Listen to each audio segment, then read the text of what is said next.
All right, check sports. Let's bring him in, Mike Cozzi. Morning, Mike. Good morning. Well, the Mets confused me again today. Yeah, they don't know what they're doing. To a division rival, they send another pitcher. Yeah, I went to hang out in a local pizza shop where I spend some time and talk sports, and I was talking to one of the guys in there, and they said, well, the Mets are making a run for it now. And then I checked my phone. I said, really? They just traded Vargas to the Phillies, so that shoots a hole in that balloon. The Phillies, too. A contender in your division.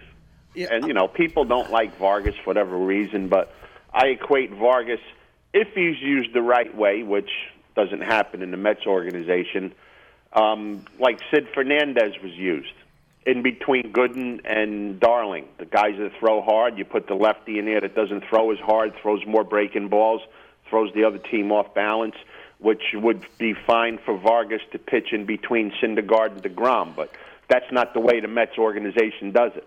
The Mets organization has no clue what they're doing. They have two righties, two lefties. So you would go righty, lefty with your starting crew. The Mets don't do that. So he's probably the best thing that ever happened to Vargas was being traded to the Phillies because you get out of the hellhole known as the Mets.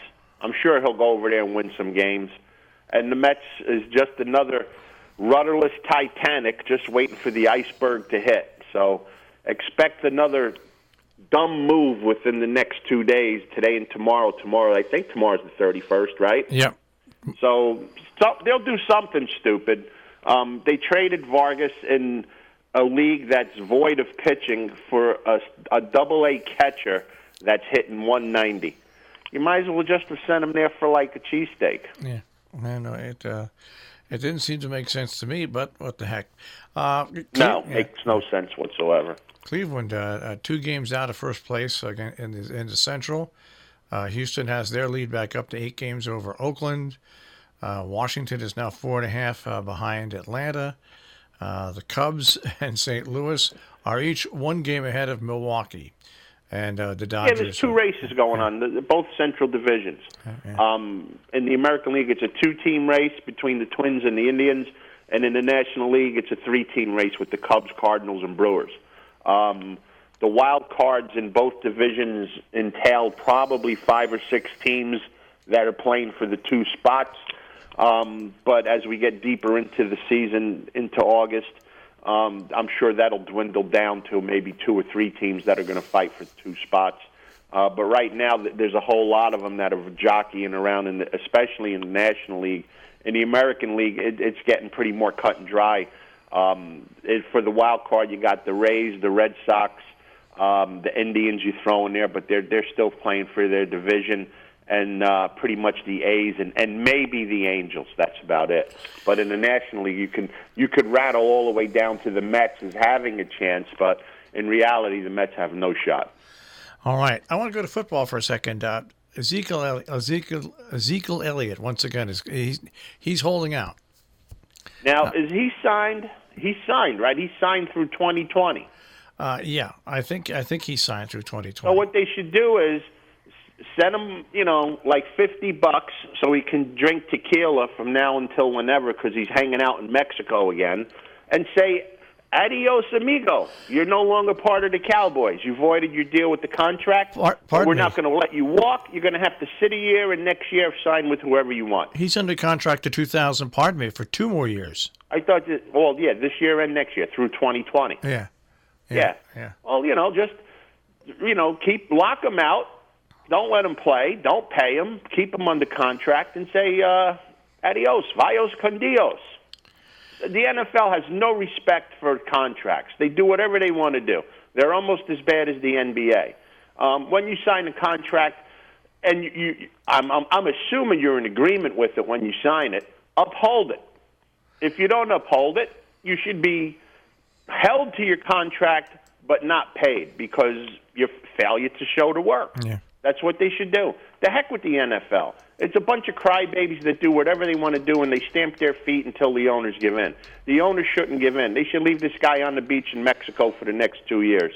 And also, what running backs have to understand in today's NFL, they're no longer I know you need a good running back, but there's so much that goes on with what the Patriots have done over the years that people are trying to copy. There is no staying power for a running back. Look at running backs over the course of the league, Mike. Great running backs that retired early. I mean, it's I don't understand. The NFL is a fantasy football league where teams are throwing the ball between 40 and 50 times a game. You brought up the Patriots. Besides Brady and Gronkowski, name another offensive player on the team. Yeah, that's exactly Edelman, right. That's probably the only guy you can name. There were a bunch of interchangeable parts.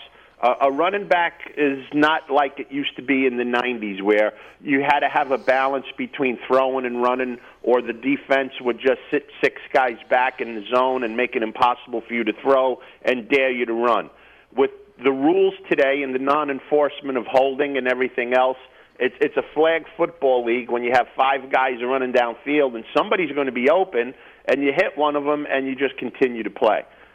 That's why I don't watch football anymore. It's a shadow of what it was. It's a flag football league. It's a non-contact league. It's a joke. And these guys that hold it out just make it worse. Ezekiel Elliott is just as bad as the NBA guys that dictate who they needed to be traded to with their friends. So the heck with it. And if also, the Cowboys do the right thing, I'll have some respect for them. Yeah, and also, he's not exactly an upstanding team member. He's not great in the locker room. Anybody that does this to a team, he's not a good team member because he obviously doesn't care about the team. Yeah, there you go. He's sitting on a beach in Mexico. So where does he care about the team if he's doing that? Yeah. He's under contract through 2020. Yeah. He's not upholding to his contract. So he obviously cares more about himself than the organization. And who would want somebody playing for them in their organization like that? Yeah, no, you're absolutely right. Absolutely right. All right. Anything else you want to talk about in sports? No, last night was dead in baseball, except for the Vargas move. There was only like 6 games last night. Only one of meaning with Washington chasing Atlanta.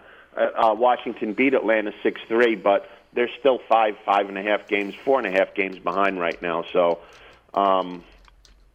not much there. Not much going on with baseball last night, but tonight it all picks up again.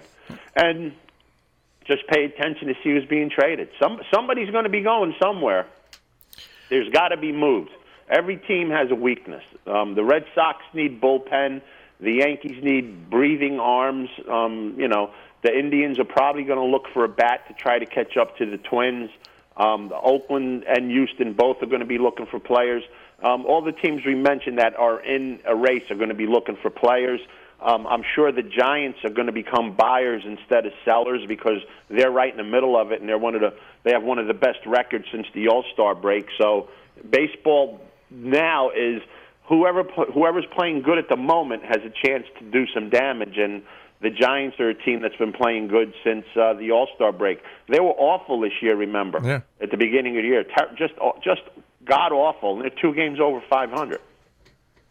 So they made a nice big run here. It'll be interesting to see what happens this afternoon and tomorrow morning. Yes, the big thing is teams are going to try to improve. You got to see what the Mets are going to do to make themselves worse. Okay. All right, I'll speak to you tomorrow. Have a great day, guys. Mike Cozzi with a check on sports this morning here on the Breakfast Club on Robert Hood Radio.